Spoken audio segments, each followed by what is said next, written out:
ప్రధానంగా తీసుకుంటే వైఎస్ జగన్మోహన్ రెడ్డి అభ్యర్థుల్ని మారుస్తామని అంటున్నారు. సో ఆల్రెడీ 11 మంది నియోజకవర్గ ఇన్ఛార్జ్ని స్థానచలనం చేయడం జరిగింది.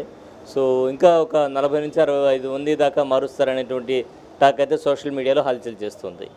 ఇది వైఎస్ జగన్మోహన్ రెడ్డికి పాజిటివ్గా అయ్యేటువంటి అవకాశం ఉందా, నెగిటివ్గా మారే అవకాశం ఉందా? జగన్మోహన్ రెడ్డి పాజిటివ్ అని ఎలా అనుకుంటున్నారు? వాస్తవం తీసుకుంటే స్థానికంగా ఉండేటువంటి స్థానికంగా వాళ్ళ బలం కానివ్వండి, కార్యకర్తలు కానివ్వండి, ఎవరైనా ఒక నాయకుడిని నమ్ముకుంటే ఆ నాయకుడు వెనకే నడుస్తారు. ఇప్పుడు ఇతను చేసేటటువంటి పనుల వల్ల స్థానికంగా ఉండే నాయకులను తీసేసి ఎక్కడో అతను తీసుకెళ్ళి ఇచ్చేస్తే అక్కడ మళ్ళీ తయారు చేసిన ఎంతకాలం పడుతుంది? అది ఏ విధంగా అతనికి ప్లస్ అవుతుంది? ముఖ్యంగా నాయకులను మార్చడం అనేది ఏంటంటే, ఒకవేళ స్థానికంగా ఉన్నటువంటి వ్యక్తులను స్థానికంగా క్రియేట్ చేసుకొని ఒక నాయకుని తయారు చేసి స్థానికంగా పెడితే బాగుంటుంది. కానీ ఈ విధంగా ఇక్కడుండే నాయకుని తీసుకెళ్ళి వెంకటగిరిలో పెట్టడం, వెంకటగిరిలో తీసుకునే నాయకుని తీసుకొచ్చి కావలిలోనో కందుకూరులో పెట్టడం, ఈ విధంగా చేయడం వల్ల ఏంటంటే, ఆ రోజుల్లో తుగ్లక్ అనేవాడు ఒకడు ఉండేవాడు. కర్నూలు జిల్లాని మనకు రాజధానిగా చేసి తీసుకెళ్ళి మళ్ళీ హైదరాబాద్ని రాజధాని చేసి మళ్ళీ హైదరాబాద్ నుంచి మళ్ళీ కర్నూలుకి మార్చి మళ్ళీ కర్నూలు నుంచి హైదరాబాద్ మార్చి ఇట్లా గందరగోళం చేసి ఒక అనిశ్చితి అనేటటువంటి వాతావరణాన్ని ఇక్కడ క్రియేట్ చేస్తున్నారు. దీనివల్ల ఎవరికి అతనికైతే ప్లస్ అయితే కాదు. మోరోవర్ జనాల్లో ఉండేటటువంటి ప్రాబ్లం ఏదైతే ఉందో, జనాల్లో ఉండేటటువంటి సంకేతాలు ఏవైతే ఉన్నాయో వాటిని గమనించుకోవాలి తప్ప స్థానిక నాయకులు మార్చేసి కొత్తవాడిని పెట్టినంత మాత్రాన అక్కడ వచ్చేది లేదు.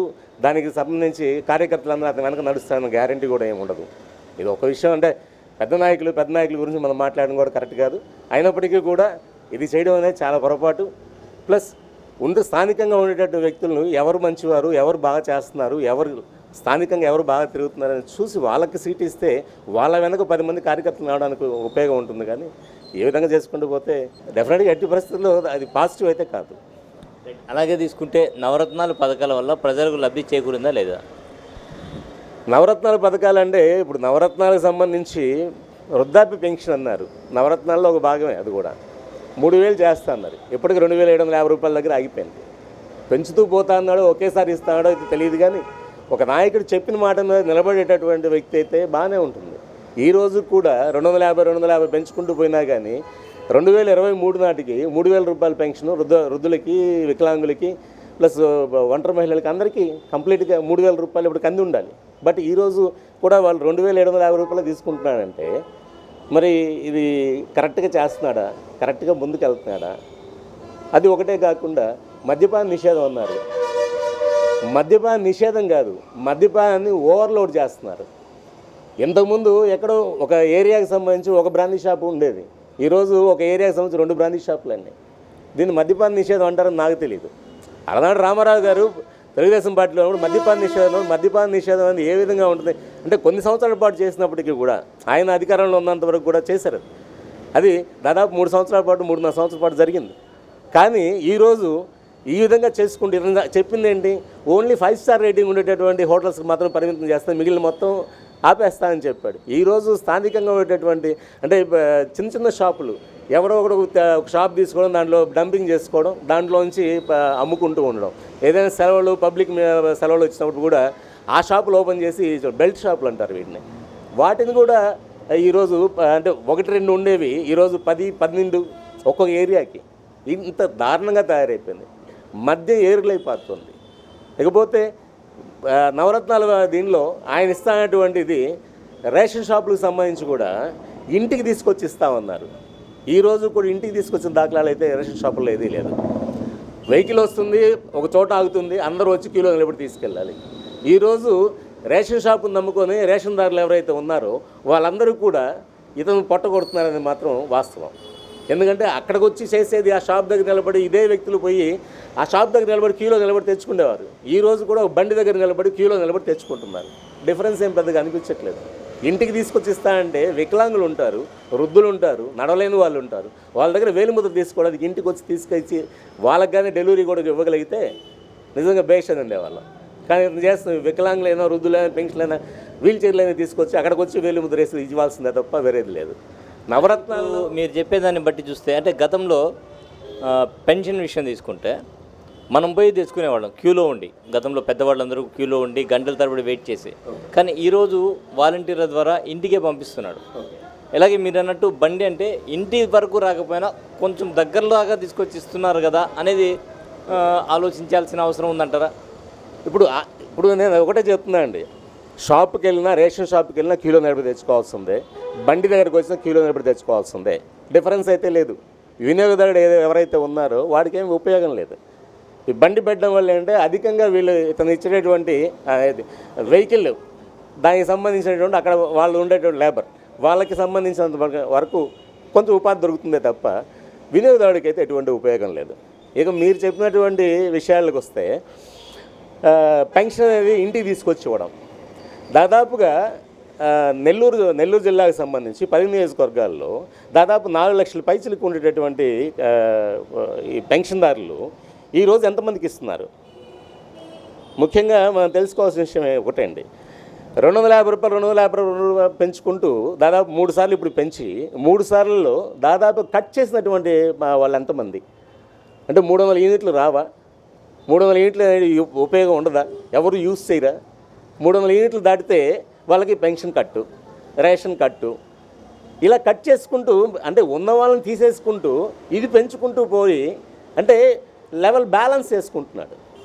దీనివల్ల నిజంగా చాలామంది కూడా ఈ రోజు కూడా ఎంతోమంది మేము జనాల్లోకి వెళ్తుంటే ప్రతి ఒక్కరు చెప్తూ ఉన్నారు, ఈ విధంగా జరుగుతుంది, మా పెన్షన్ తీసేస్తారు. 2 కాళ్ళు లేవు పాపం. అలాంటి వ్యక్తులకు కూడా పెన్షన్ తీసేసి ఏం సాధించాలి నిర్ణయం? అంటే నువ్వు ఇస్తున్నటువంటి పెన్షన్ ఏదైతే ఉందో అది సరిగ్గా యూటిలైజ్ అవుతుందా లేదా? మీరు ఇచ్చినట్టు పక్కా గృహాలు అని చెప్పేసి, పక్కా ఇల్లు అని చెప్పి, పక్కా స్థలాలు అని చెప్పేసి ఇచ్చారు. ఈరోజు ఉపయోగంలో ఉండేటువంటి ఇళ్ళు ఎన్ని ఉన్నాయి? అసలు మీరు ఎన్ని ఇల్లు కట్టించారు? ఇచ్చిన స్థలాలు ఎన్ని స్థలాలు ఇచ్చారు? కరెక్ట్గా అంటే నిజంగా ఉపయోగం అంటే కావాలి అనుకునే లబ్ధిదారులకు ఇచ్చారా, లేకపోతే మీ సొంతదారులకు ఇచ్చారా? ఇవన్నీ కూడా కంపల్సరీగా ఆలోచిస్తున్నారు ప్రజలు. డెఫినెట్గా 2024లో తగిన విధంగా వాళ్ళు ఏ విధంగా చేయాలని, ఎవరు వచ్చేటువంటి అవకాశం ఉంది 2024లో? ఎవరు వచ్చేటువంటి అవకాశం ఉంది? ఎందుకు? తప్పనిసరిగా, ఎందుకంటే నేను ఒక మాట అనేవాడిని, 2019లో ఉపయోగపడిన చంద్రబాబు నాయుడు 2024కి వచ్చేసరికి ఎలా ఉపయోగపడతాడు? 2019లో ఉపయోగపడిన పవన్ కళ్యాణ్ 2024లో ఎప్పుడు ఏ విధంగా ఆయన ఏదవుతారు అనేది. అంటే జనాల్లో మార్పు అనేది ఒకటి వచ్చింది, ఏదో చేస్తాడు. మహానుభావుడు రాజశేఖర రెడ్డి గారి అబ్బాయి దాదాపుగా ఆయన చేసిన దానికంటే ఇంకా ఎక్కువగా ఏదైనా చేస్తాడనేటటువంటి ఆశతో ప్రజలు ఒక్క అవకాశం దాన్ని బాగా నమ్మి వాళ్ళు చేసినటువంటి దీనిలో నేను చాలామంది ఎంప్లాయీస్ని కానీ మరొకరు కానీ చాలామందిని అడిగాను. 2019 విషయం చెప్తున్నాను. ఒక్కసారి అవకాశం ఇవ్వండి పవన్ కళ్యాణ్ గారికి, కంపల్సరీగా చేస్తారు, ఆయన మంచి చేస్తారు అని చెప్పేసి నేను అడిగినప్పుడు వాళ్ళు ఒకటే అన్నారు, రాజశేఖర్ గారు చాలా బాగా చేశారు, అదే రాజశేఖర్ గారు అబ్బాయి వచ్చారు, డెఫినెట్గా ఇంకా మంచి చేస్తాడని చెప్పేసి. ఈరోజు ఎంప్లాయీస్ తిట్టని వాడు అంటూ లేడండి. ఎంతమంది ఎంప్లాయీస్ వచ్చి నా దగ్గరకు వచ్చి చెప్తున్నారు, నేను ఒక కార్యకర్తనండి, నా దగ్గరకు వచ్చి చెప్తున్నారు, ఏంటిది ఈ విధంగా మాకు వచ్చే జీతాలలోనే కట్ చేస్తున్నాడు. దాదాపుగా ఈ 4 సంవత్సరాలు 4 లక్షల రూపాయలు మేము లాస్ అయ్యామని చెప్పి వాళ్ళు చెప్పుకుంటున్నారు. అంటే ఎందుకు లాస్ అవుతుంది? ఏ విధంగా చేశాడు? ఎవరిని మీరు చెప్పిన పవన్ కళ్యాణ్ని ప్రజలు నమ్మితే తెలంగాణలో బీజేపీ నాయకులు కొంతమంది బహిరంగంగానే వ్యాఖ్యలు చేస్తున్నారు, బీజేపీతో పవన్ కళ్యాణ్తో పొత్తు పెట్టుకోవడం వల్లే మేము ఓడిపోయామని. సో అక్కడ కనీసం నిన్న కూడా సీఎం కామెంట్ చేయడం జరిగింది, బర్రెలకు వచ్చిన ఓట్లు కూడా పవన్ కళ్యాణ్ అభ్యర్థులకు రాలేదని. ఎందువల్ల తెలంగాణలో పవన్ కళ్యాణ్ ప్రభావం చూపలేకపోయారు?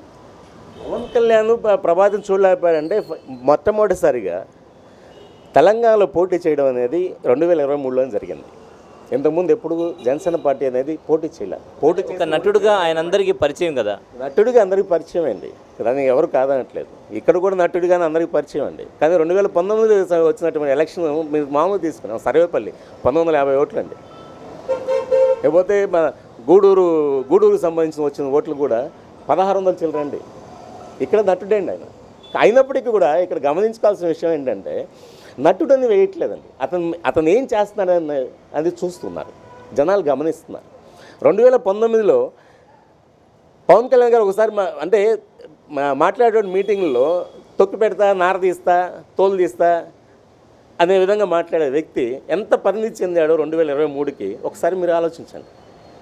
ఏ విధంగా ఆయన అంటే జనాల్ని ప్రభావితం చేస్తున్నాడు, ఏ విధంగా జనాల్లోకి వెళ్తున్నాడు, అతను నమ్ముకున్నటువంటి కార్యకర్తలు కానివ్వండి, నాయకులు కానివ్వండి, ఏ విధంగా జనాల్లోకి వెళ్తున్నారు, ఆ జనాలు ఏ విధంగా వాళ్ళని రిసీవ్ చేసుకుంటున్నారు, ఇవన్నీ దగ్గరుండి చూస్తున్నామండి.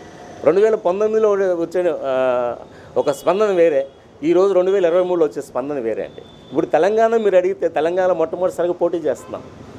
ఈ మొట్టమొదటిసారి పోటీ చేసే వ్యక్తుల్లో కూడా ఆల్రెడీ 33 మందిని ఆల్రెడీ మేము సెలెక్ట్ చేసాం.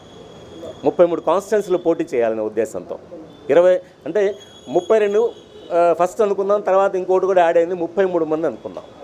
అక్కడ జరిగేటటువంటి అంటే అన్నింటిలో కూడా మేము స్ట్రాంగ్గానే ఉన్నాం. స్ట్రాంగ్గా ఉన్న వ్యక్తులు ఎవరైతే నమ్ముకొని అనుకున్నారో వాళ్ళందరికీ టికెట్ ఇవ్వలేనటువంటి ఒక మైనస్ జనాలనే ఉంది వెళ్ళిందండి. దానివల్ల ఓటింగ్ పర్సెంట్ తగ్గింది తప్ప పవన్ కళ్యాణ్ గారి ఫాలోయింగ్ తెలంగాణ వాతావరణం అయితే ఎక్కడ తగ్గలేదు. కనీసం డిపాజిట్లు కూడా కోల్పోయే విధంగా ఉంటే మరి ప్రజల్లో నమ్మకం ఉన్నట్ట లేనట? డిపాజిట్ కోల్పోవడం అంటే ఇక్కడ ఒకటండి, బేసికల్గా మీరు ఆలోచించాలి. తెలంగాణ రాష్ట్రానికి సంబంధించి వీళ్ళు ఎవరైతే వీళ్ళిద్దరూ కూడా బీజేపీ కానివ్వండి, జనసేన కానివ్వండి, వీళ్ళిద్దరూ కూడా గట్టిగా పోటీ చేశారు. అభ్యర్థులు కూడా మంచి వాళ్ళని పెట్టాలనే ఉద్దేశంతో చేశారు. కానీ కొన్ని జరిగిన అనివార్య కారణాల వల్ల, కొంత అభ్యర్థుల చేంజ్ వల్ల వచ్చినటువంటి పరిణామమే తప్ప జనాల్లో కూడా ఒక విపరీతమైనటువంటి ధోరణి. 5 పథకాలు అనేవి చాలా బాగా జనాల్లోకి వెళ్ళింది. ఇక్కడైతే ఏదైతే రాష్ట్రంలో నవరత్నాలు అని చెప్పేసి ముందుకెళ్లారో ఆ విధంగా 5 పథకాలు అనేవి చాలా విపరీతంగా జనాల్లోకి తీసుకెళ్లారు. ప్రతి మహిళకు 2,500 రూపాయలు. అలాగే ఆర్టీసీలో ప్రయాణం చేసే మహిళలకు ఫ్రీగా డబ్బులు లేకుండా ప్రయాణం చేయడం. ఈరోజు పరిస్థితి ఏంటి అక్కడ? ఈవెన్ మెట్రో రైళ్లు కూడా మూసేసుకోవాల్సిన పరిస్థితి వస్తుంది. ఎన్ని ఆలోచించుకోవాలి అంటే జనాలకి ఒకటి తెలియాలి. ఉచితాలు అనే దాన్ని ఇవ్వడం వల్ల ఎంతవరకు మనం లాస్ అవుతున్నాం, ఏ విధంగా అంటే వ్యవస్థలు ఏ విధంగా దెబ్బతింటున్నాయి అనేది జనాలు ఆలోచిస్తున్నారు. చివరిగా రానున్న ఎన్నికల్లో ఎవరు గెలిచేటువంటి అవకాశం ఉంది? తప్పనిసరిగా తెలుగుదేశం జనసేన పార్టీ ఉమ్మడిగా ఈ రాష్ట్రంలో ప్రభుత్వాన్ని మాత్రం ఉంటుంది. 2019లో చెప్పాం. 2019లో తప్పనిసరిగా గవర్నమెంట్ మారుతుంది అని మేమే చెప్పాం. కానీ ఎవరు వస్తారని మేము చెప్పలేదండి. కానీ ఈసారి ఖచ్చితంగా చెప్తున్నాను, తెలుగుదేశం జనసేన పార్టీలు సంయుక్తంగా తప్పనిసరిగా ఈ యొక్క ఆంధ్రప్రదేశ్ని హస్తగతం చేసుకుంటారు. మంచి భవిష్యత్తుని, రాబోయేటటువంటి తరాలకి మంచి భవిష్యత్తుని మాత్రం ఇస్తారని మాత్రం గ్యారెంటీ చెప్తాను.